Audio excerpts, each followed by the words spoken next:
अस्सलाम वालेकुम, I am clinical dietitian Faiza Tariq. बहुत से लोग सवाल करते हैं कि उनका सारे जिस्म से फैट कम हो गया है, उनका वजन भी कम हो गया है, लेकिन उनके पेट से फैट नहीं जा रहा। वो पेट का फैट किस तरह से कम करें? तो हम आज कुछ रीजंस देखते हैं और देखते हैं कि किस तरह से आप अपने पेट की चर्बी को कम कर सकते हैं। कुछ लोगों का ये मानना होता है कि वो जिम ज्वाइन करेंगे, एक्सरसाइज करेंगे, पेट की स्पेशली एक्सरसाइजेस करेंगे तो उससे उनका पेट का फैट जो है वो कम हो जाएगा।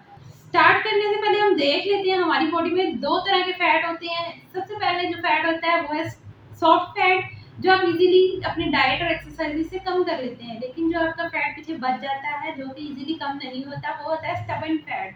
स्टबर्न फैट किस तरह से कम होता है उसके लिए हम देखते हैं। अगर आपकी बॉडी के ऊपर डिपेंड करता है, कुछ फीमेल्स होती हैं और कुछ मेल्स होते हैं। अब फीमेल्स की बॉडी का स्ट्रक्चर डिफरेंट होता है, मेल की बॉडी का स्ट्रक्चर डिफरेंट होता है। अब फीमेल की जो मोस्टली बॉडी के ऊपर फैट होता है वो एब्डोमिनल एरिया में, थाइज में और हिप एरिया में फैट होता है। क्यों? क्योंकि नेचुरली उनकी बॉडी का स्ट्रक्चर इस तरह से रखा गया है। उनकी पेयर शेप बॉडी होती है और मेन की एप्पल शेप बॉडी होती है अगर उनकी बॉडी में फैट हो तो इसलिए अगर उनकी बॉडी के अंदर फैट होगा तो वो अगर इन एरिया में होगा, एब्डोमिनल एरिया में होगा, थाइज एरिया में होगा तो वो स्टबर्न फैट होगा।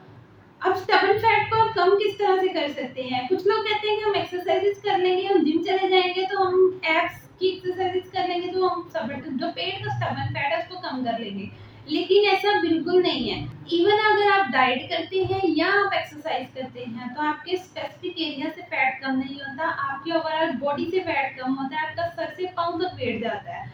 और जब तक आप अपना आइडियल बॉडी वेट अचीव ना कर लें, कुछ लोग होते हैं जो अपना आइडियल बॉडी वेट अचीव कर लेते हैं लेकिन उसके बाद भी उनका पेट का फैट रह जाता है। सबसे पहले आपने अपनी बॉडी का आइडियल वेट अचीव करना होता है कि आपकी हाइट और आपकी एज के अकॉर्डिंग आपका वेट कितना होना चाहिए। आपका आइडियल बॉडी वेट वो है, आपने उसको अचीव करना है और उसके बाद देन आपके ऊपर डिपेंड करते हैं कि आपकी बॉडी स्ट्रक्चर कैसा है। अगर आपके एब्डोमिनल एरियाज में फैट बच गया है तो आपको 5 to 6 kg और फैट लूज करना होता है, जिसके बाद आपका जो एब्डोमिनल एरिया का फैट है वो कम होता है। लेकिन कुछ लोगों की बॉडी शेप इस तरह की होती है कि अगर नॉर्मल आइडियल बॉडी वेट 58 है तो अगर वो 60 kg तक भी वेट लॉस कर लें तो उनका पेट फ्लैट हो जाता है। तो बहुत से लोग ये सवाल करते हैं कि प्लीज कुछ पेट के फैट के लिए बता दें। आपकी कोई भी डाइट, कोई भी एक्सरसाइज स्पेसिफिकली पेट के लिए नहीं होती। सबसे पहले आपको ओवरऑल बॉडी वेट अपना नॉर्मल पे लेके आना होगा, उसके बाद हम किसी स्पेसिफिक एरिया को टारगेट कर सकते हैं। शुक्रिया।